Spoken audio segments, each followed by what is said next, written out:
സ്നേഹം, ദിവ്യസ്നേഹം, സ്നേഹം, ദിവ്യസ്നേഹം.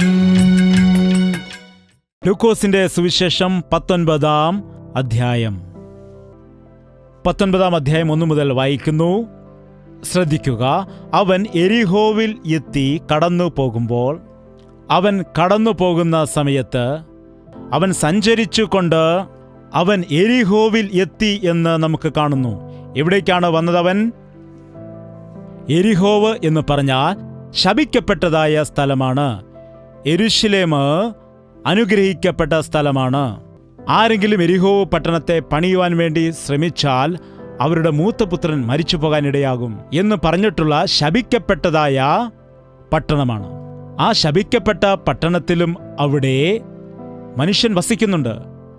അവർക്കവിടെ ഒരുപാട് വ്യാപാരങ്ങളുണ്ട്, ഇപ്പോഴും അതൊക്കെയുണ്ട്. എന്നാൽ അവിടെ ആ എരിഹോവിൽ പാപികളുണ്ട്.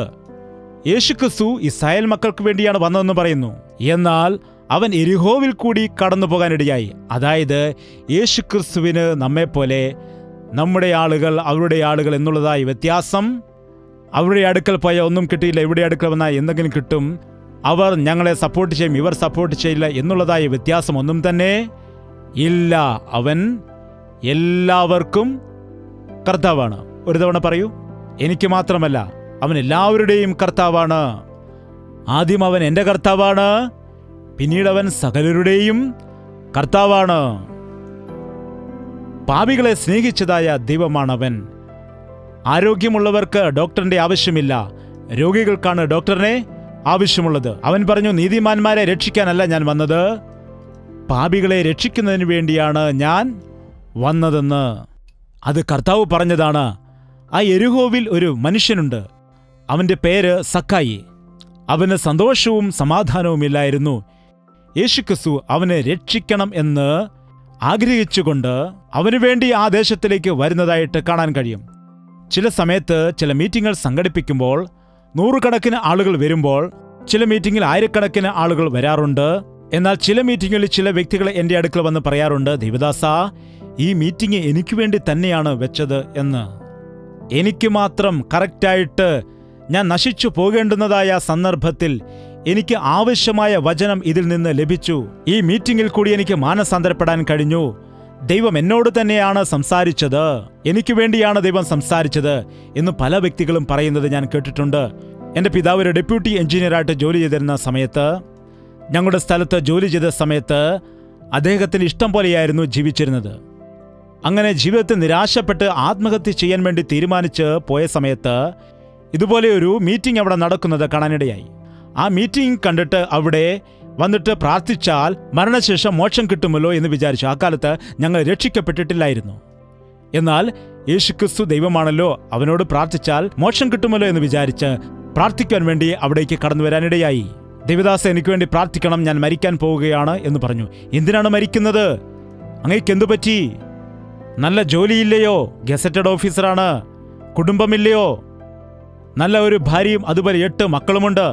പിന്നെന്താണ്, കടഭാരമാണോ? വസ്തുവകളും സമ്പത്തും എല്ലാം ഉണ്ട്. പിന്നെ എന്തിനാണ് മരിക്കുന്നത്? എനിക്ക് സമാധാനമില്ല, ഞാൻ മദ്യത്തിന് അടിമയായിരിക്കുന്നു, ഞാൻ കൂട്ടുകാരോടൊപ്പം ചേർന്ന് രാത്രി മുഴുവൻ ചീട്ട് കളിക്കുകയാണ് ചെയ്യുന്നത്, എൻ്റെ ജീവിതത്തിൽ സമാധാനമില്ല, അതുകൊണ്ട് ഞാൻ മരിക്കുകയാണ്, എനിക്ക് വേണ്ടി പ്രാർത്ഥിക്കുവാൻ പറഞ്ഞു. മരിക്കേണ്ട ആവശ്യമില്ല, നിനക്ക് വേണ്ടി യേശുക്രിസ്തു മരിച്ചിരിക്കുന്നു, അവൻ്റെ അടിപ്പിണരാൽ നിനക്ക് സൗഖ്യം വന്നിരിക്കുന്നു, അതുകൊണ്ട് മുഴങ്കാൽ മടക്കി പ്രാർത്ഥിക്കൂ എന്ന് പറഞ്ഞ് പ്രാർത്ഥിച്ച് അദ്ദേഹത്തിന്റെ തലയിൽ കൈവച്ച് പ്രാർത്ഥിച്ചപ്പോൾ അത്ഭുതകരമായി മാറ്റമുണ്ടായി. യഥാർത്ഥമായ മാറ്റം അതാണ്. രോഗം മാറുന്നതല്ല മാറ്റം. രോഗം മാറിയാൽ വീണ്ടും വരും. വരില്ലേ? ചുമ മാറാൻ വേണ്ടി ഒരു ഡോക്ടറിന്റെ അടുക്കൽ എത്ര തവണ പോയിട്ടുണ്ട്? പനി മാറുന്നതിന് വേണ്ടി ഒരു ഡോക്ടറിന്റെ അടുക്കൽ എത്ര തവണ പോയിട്ടുണ്ട്?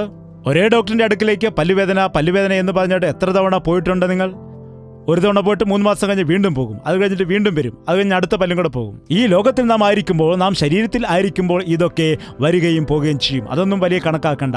എന്നാൽ ഒരു ആത്മാവ് രക്ഷിക്കപ്പെടുകയാണെങ്കിൽ, ഒരു തവണ നീ രക്ഷിക്കപ്പെട്ടാൽ അത് ശാശ്വതമായ രക്ഷയാണ്. ആ ദിവസം ഞങ്ങളുടെ പിതാവ് മാനസാന്തരപ്പെട്ടു എന്ന് മനസ്സിലാക്കി. എനിക്കൊന്ന് 18 വയസ്സുണ്ട്. എൻ്റെ പിതാവിനെ ഞാൻ കാണുന്നുണ്ടപ്പോൾ. അദ്ദേഹം ദുർമാർഗിയായി ജീവിക്കുന്നത് ഞാൻ കണ്ടിട്ടുണ്ട്. അടുത്ത ദിവസം തന്നെ അദ്ദേഹം ബ്രാൻഡി കുപ്പികളെല്ലാം കൊണ്ടുവന്ന്, സിഗരറ്റ് പാക്കറ്റുകൾ കൊണ്ടുവന്ന്, ആ സിനിമാ ചിത്രങ്ങളെല്ലാം കൊണ്ടുവന്നിട്ട് മണ്ണെണ്ണയൊഴിച്ച് കത്തിക്കാനിടയായി. എല്ലാവർക്കും ബൈബിൾ വാങ്ങിച്ചു കൊണ്ടുവന്നിട്ട് ഓരോരുത്തർക്കും ഓരോ ബൈബിൾ കൊടുത്തു. ക്ലബിൽ പോകുന്നത് നിർത്തി, മദ്യപിക്കുന്നത് നിർത്തി, മുഴങ്കാൽ മടക്കി പ്രാർത്ഥിക്കുവാൻ ആരംഭിച്ചു. അങ്ങനെയില്ലായിരുന്നെങ്കിൽ ഞാനും യേശുവിൽ വിശ്വസിക്കലായിരുന്നു. ദൈവവും പിശാചുമില്ലെന്ന് വിശ്വസിച്ച് നടന്നവനാണ് ഞാൻ. എന്നാൽ എൻ്റെ പിതാവിൻ്റെ മാനസാന്തരം ഞാൻ കണ്ടിട്ട് പറഞ്ഞു, യേശു യഥാർത്ഥമായ ദൈവമാണെന്ന്. എൻ്റെ പിതാവ് പറയുമായിരുന്നു, ആ കൺവെൻഷൻ അന്ന് എന്തിനാണ് വെച്ചത്, അത് എന്നെ മാറ്റുന്നതിന് വേണ്ടിയാകുന്നുവെന്ന് എന്ന് പിതാവ് സാക്ഷ്യം പറയുമായിരുന്നു. ഞാനെന്താണ് പറയുന്നതെന്നറിയാമോ? ആ മീറ്റിംഗിൽ എന്തുകൊണ്ടാണ് പിതാവിനെ മാറ്റിയതെന്ന് വെച്ചാൽ അതെന്നെ മാറ്റുന്നതിന് വേണ്ടിയാണ്. ഞാന് ദൈവമില്ലാതെ എൻ്റെ ഇഷ്ടം പോലെ ജീവിക്കുന്നല്ലോ. പിതാവ് മാറിയതുകൊണ്ട് ആദ്യം തന്നെ എനിക്ക് വേണ്ടി പ്രാർത്ഥിക്കുവാൻ ആരംഭിച്ചു. ദൈവമേ, എൻ്റെ പാപങ്ങൾ എൻ്റെ മൂത്ത പുത്രൻ്റെ മേൽ കണക്കിടരുതേ എന്ന് പ്രാർത്ഥിച്ചു. ജയ്പോളിനെ അനുഗ്രഹിക്കണമേ, ജയ്പോളിനെ രക്ഷിക്കണമേ എന്ന് കണ്ണുനീരോടെ പ്രാർത്ഥിച്ചപ്പോൾ എനിക്ക് കോപം വരുമായിരുന്നു. നിങ്ങൾക്ക് 40 വർഷം നിങ്ങൾക്ക് ഇഷ്ടമുള്ളതുപോലെയൊക്കെ നിങ്ങൾ ജീവിച്ചു നടന്നു. എനിക്ക് 18 വയസ്സേ ഉള്ളൂ. ഞാൻ ലോകപ്രകാരം ജീവിച്ചിട്ടില്ല. ഇപ്പോൾ തന്നെ ഞാൻ മാനസാന്തരപ്പെടണമോ എന്ന് പറഞ്ഞ് 3 മാസം അനുസരണക്കേട് കാണിച്ചു ദൈവത്തോടും പിതാവിനോടും. എന്നാൽ ദൈവത്തിൻ്റെ സ്നേഹം എന്നെ പിടിക്കുവാനിടയായി. 3 മാസത്തിനുള്ളിൽ ഞാൻ രക്ഷിക്കപ്പെടാനിടയായി. രക്ഷിക്കപ്പെട്ട് 3 മാസം കഴിഞ്ഞ് കർത്താവ് തൻ്റെ വേലയ്ക്ക് വേണ്ടി എന്നെ വിളിച്ചിരിക്കുന്നു എന്ന കാര്യം എനിക്ക് മനസ്സിലായി. അങ്ങനെ ദൈവദാസനായി മാറി. അന്ന് ആ മീറ്റിംഗ് ആ പ്രദേശത്ത് നടന്നില്ലായിരുന്നുവെങ്കിൽ എൻ്റെ പിതാവ് മാനസാന്തരപ്പെടുകയില്ലായിരുന്നു. പിതാവ് മാനസാന്തരപ്പെട്ടില്ലായിരുന്നുവെങ്കിൽ എനിക്ക് മാനസാന്തരപ്പെടുവാനുള്ള അവസരം കിട്ടില്ലായിരുന്നു. ചില സമയത്ത് ദൈവം ചില ഉദ്ദേശത്തോടെ, ദേശത്തുള്ളവരെല്ലാം മാനസാന്തരപ്പെട്ടു എന്ന ഉദ്ദേശത്തോടു കൂടിയല്ലായിരിക്കും. സക്കായിയെപ്പോലെ ഒരുവൻ, ശമരിയ സ്ത്രീയെപ്പോലെ ഒരുവൾ, ഗദരദേശത്തെ ഭൂതബാധസ്ഥനെ പോലെ ഒരുവൻ, അങ്ങനെയുള്ളവരെ വിടുവിക്കുവാൻ അവൻ സഞ്ചരിച്ചു കൊണ്ടേയിരുന്നു. ആഴ്ച മുഴുവൻ എവിടെങ്കിലുമൊക്കെ പോകണമെന്നുള്ള ആഗ്രഹമായിരുന്നു എനിക്ക്. യൗവനപ്രായം മുതൽ നടക്കുകയാണ്. നടന്നു പോകുന്നു, സൈക്കിളിൽ പോകുന്നു, ബസ്സിൽ പോകുന്നു, റിക്ഷയിൽ പോകുന്നു, എത്രയോ ഗ്രാമങ്ങളിൽ പോകുന്നു, എത്രയോ കുഗ്രാമങ്ങളിൽ പോയിട്ടുണ്ട്. അതുപോലെ വനാന്തരങ്ങളിൽ താമസിക്കുന്ന ആളുകളുടെ ഇടയിലേക്ക്, അവർ താമസിക്കുന്ന ചെറിയ കുടിലുകളിൽ പോയി ചെറിയ ചെറിയ ഗ്രാമങ്ങളിൽ പോയിട്ടുണ്ട്. എനിക്ക് പറയേണ്ട ആവശ്യമില്ല. എന്നാൽ ഞാൻ ഇപ്പോഴും ടി വിയിൽ കൂടി എല്ലാ ദേശങ്ങളിലേക്കും പോകുന്നു. കിടന്നുറങ്ങാൻ കഴിയില്ലയോ? എന്താണ്? ദൈവം പോകുവാൻ പറഞ്ഞു. സകല ലോകത്തിലേക്കും ചെന്ന് സുവിശേഷം പ്രസംഗിക്കൂ എന്ന് പറഞ്ഞു. ഏത് വചനത്തിൽ കൂടി ആരെ മാറ്റുവാനാണ് കഴിയുന്നത്? ഏത് മീറ്റിംഗിൽ വെച്ച് ആരാണ് രക്ഷിക്കപ്പെടുന്നത്? ആർക്കാണ് വിശ്വാസത്തിൽ വർധനവുണ്ടാകുന്നത്? ദൈവത്തിന് അറിയാവുന്നതുകൊണ്ട് ദൈവം ഇങ്ങനെയുള്ള മീറ്റിംഗ് സംഘടിപ്പിച്ചു. ഇന്ന് ആർക്കു വേണ്ടി ഈ മീറ്റിംഗ് സംഘടിപ്പിച്ചു എന്ന് എനിക്ക് അറിയുകയില്ല. എന്നാൽ അതെനിക്ക് വേണ്ടിയാണ് എന്ന് നിങ്ങൾ പറയുകയാണെങ്കിൽ അതിൽ കൂടി നിങ്ങൾക്ക് അനുഗ്രഹിക്കപ്പെടാൻ കഴിയും. എഴുന്നേറ്റ് നിൽക്കൂ, നമുക്ക് പ്രാർത്ഥിക്കാം. ഞങ്ങളുടെ യൗവനക്കാരെ നിന്റെ കരങ്ങളേൽപ്പിച്ച് പ്രാർത്ഥിക്കുന്നപ്പാ. ഞങ്ങളുടെ കുടുംബങ്ങളെ നിന്റെ കരങ്ങളേൽപ്പിച്ച് പ്രാർത്ഥിക്കുന്നു. ഞാനും എൻ്റെ കുടുംബവും നിന്നിൽ വിശ്വസിക്കുന്നു.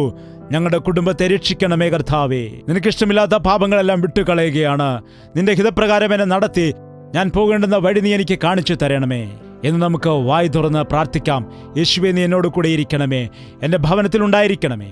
കർത്താവേ, നീ എന്നോട് കൂടെ ജീവിക്കണം. നിന്റെ സാക്ഷിയായി ജീവിക്കുവാൻ ഞാൻ ആഗ്രഹിക്കുന്നു. എനിക്ക് വേണ്ടി പ്രാർത്ഥിക്കണമെന്ന് ആരെങ്കിലും പറയുകയാണെങ്കിൽ നിങ്ങളുടെ വലംകരം ഉയർത്തുക. നിങ്ങൾക്ക് വേണ്ടി പ്രത്യേകം പ്രാർത്ഥിക്കുന്നു. കർത്താവിൻ്റെ സന്നിധിയിലേക്ക് അടുത്തു വരാം. ഇതാ, കർത്താവ് നിന്റെ കരങ്ങളെ കാണുന്നുണ്ട്. കർത്താവ് നിന്റെ അവസ്ഥകളെ കാണുന്നുണ്ട്. ഏത് വിഷയത്തോടെയാണ്, ഏത് ആഗ്രഹവും ഏത് ആശയവുമായിട്ടാണ് കർത്താവിൻ്റെ സന്നിധിയിൽ നീ വന്നിരിക്കുന്നത്? അത് നടത്തിത്തരുവാൻ കഴിയുന്ന ദൈവമാകുന്നു അവൻ. ആ കർത്താവ് നിന്റെ ഹൃദയത്തിലെ ആഗ്രഹങ്ങൾ നിറവേറ്റിത്തരുന്നവനാണ്. അവനെ അന്വേഷിച്ചാൽ നീ അവനെ കണ്ടെത്തും. അവനോട് ചോദിച്ചാൽ നിനക്കത് ലഭിക്കും. നീ അവങ്കിലേക്ക് നോക്കുമ്പോൾ അവൻ നിന്നെ നോക്കുന്നു എന്ന കാര്യം മനസ്സിലാക്കുവാൻ കഴിയും. ഇന്ന് തന്നെ ആ കർത്താവിനോട് പറയുക, നിന്നെ കാണുവാനുള്ള കണ്ണെനിക്ക് നൽകണമേ എന്ന്, നിന്നെ കാണുവാനുള്ള ഹൃദയം എനിക്ക് നൽകണമേ എന്ന്. എൻ്റെ ഹൃദയത്തിലേക്ക് നീ ഇറങ്ങി വരണമേ, എന്നോട് കൂടെ പാർക്കണമേ എന്ന്, എൻ്റെ ഭവനത്തിലേക്ക് നീ വരണമേ എന്ന് കർത്താവിനോട് പ്രാർത്ഥിക്കാം. പരിശുദ്ധനായ സ്നേഹമുള്ള പിതാവേ, ഒരിക്കൽ കൂടി നിന്റെ മക്കളെ നീ നോക്കണമേ. കരങ്ങൾ ഉയർത്തിയിട്ട് എൻ്റെ യേശുവിനോടൊപ്പം ഞാൻ നടക്കണമെന്ന് ആഗ്രഹിക്കുന്നു. എൻ്റെ ഭവനത്തിലേക്ക് എൻ്റെ കർത്താവ് വരുവാൻ ഞാൻ ആഗ്രഹിക്കുന്നു. എൻ്റെ ജീവിതത്തിൽ ഒരു മാറ്റം ഉണ്ടാകാൻ ഞാൻ ആഗ്രഹിക്കുന്നു. യഥാർത്ഥമായ മാനസാന്തരം ഞാൻ പ്രാപിച്ചുകൊണ്ട് ഈ ലോകത്തിലെ താൽക്കാലികമായ സുഖ സൗഭാഗ്യങ്ങളിൽ ലഭിക്കുന്നതായ എല്ലാ സന്തോഷങ്ങളും വിട്ടിട്ട് കർത്താവ് നൽകുന്നതായ നിത്യ സന്തോഷത്തെ രക്ഷയുടെ ആനന്ദത്തെ പ്രാപിക്കുവാൻ ആരൊക്കെയാണോ ആഗ്രഹിച്ചുകൊണ്ട് പ്രാർത്ഥിക്കുന്നത്, അവരുടെ ഹൃദയങ്ങളിലേക്ക് നീ വരണമേ കർത്താവേ. നീ ആയിരിക്കുന്നിടത്ത് ഇരുട്ടില്ല, നീ ആയിരിക്കുന്ന സ്ഥലത്ത് സമാധാനമുണ്ട്, നീ ഉള്ള സ്ഥലത്ത് രോഗമില്ല, നീ ഉള്ളിടത്ത് പിശാചിന് വരുവാൻ കഴിയില്ല, നീ ഉള്ള സ്ഥലത്ത് സന്തോഷമുണ്ട്. എൻ്റെ ഹൃദയത്തിലേക്ക് വരണമേ, എൻ്റെ ഭവനത്തിൽ വരണമേ എന്ന് ആരൊക്കെയാണോ പ്രാർത്ഥിക്കുന്നത്, അങ്ങനെയുള്ള എല്ലാവരെയും നീ സ്പർശിക്കുമാറാകണമേ. ഏതു കുടുംബത്തിലാണ് പിശാചിന്റെ പരീക്ഷണങ്ങളുള്ളത്, ഏതു കുടുംബത്തിലാണ് മദ്യപാന ആസക്തിയുള്ള ആളുകളുള്ളത്, അങ്ങനെയുള്ളവരെ നീ ഇന്ന് സന്ദർശിക്കുമാറാകണമേ. അവർക്ക് മാനസാന്തരം കൊടുത്തുകൊണ്ട് വിശുദ്ധരായി ജീവിക്കുവാൻ നീ ഇന്ന് സഹായിക്കണമേ. ഞങ്ങളുടെ കുടുംബത്തിന് രക്ഷ നൽകണമേ. നിന്റെ വരവ് സമീപമായിരിക്കുകയാൽ ഞങ്ങളിൽ ആരും തന്നെ നശിച്ചു നരകത്തിലേക്ക് പോകാതെ രക്ഷിക്കപ്പെട്ട് നിന്റെ രാജ്യത്തിന് അവകാശികളാകാൻ നിന്റെ കൃപ പകരണമെന്ന് യേശുക്രിസ്തുവിന്റെ നാമത്തിൽ അപേക്ഷിക്കുന്നു പിതാവേ. നമ്മുടെ പിതാവായ ദൈവത്തിന്റെ സ്നേഹവും പുത്രനായ യേശുക്രിസ്തുവിന്റെ കൃപയും ആശ്വസിപ്പിച്ച് വഴി നടത്തുന്ന പരിശുദ്ധാത്മാവിന്റെ കൂട്ടായ്മയും സഹവാസവും നാം ഓരോരുത്തരോടും പ്രാർത്ഥിച്ച സകല വിഷയങ്ങളുടെ മേലും എന്നേക്കും ഉണ്ടായിരിക്കുമാറാകട്ടെ. ആമേൻ, ആമേൻ, ആമേൻ.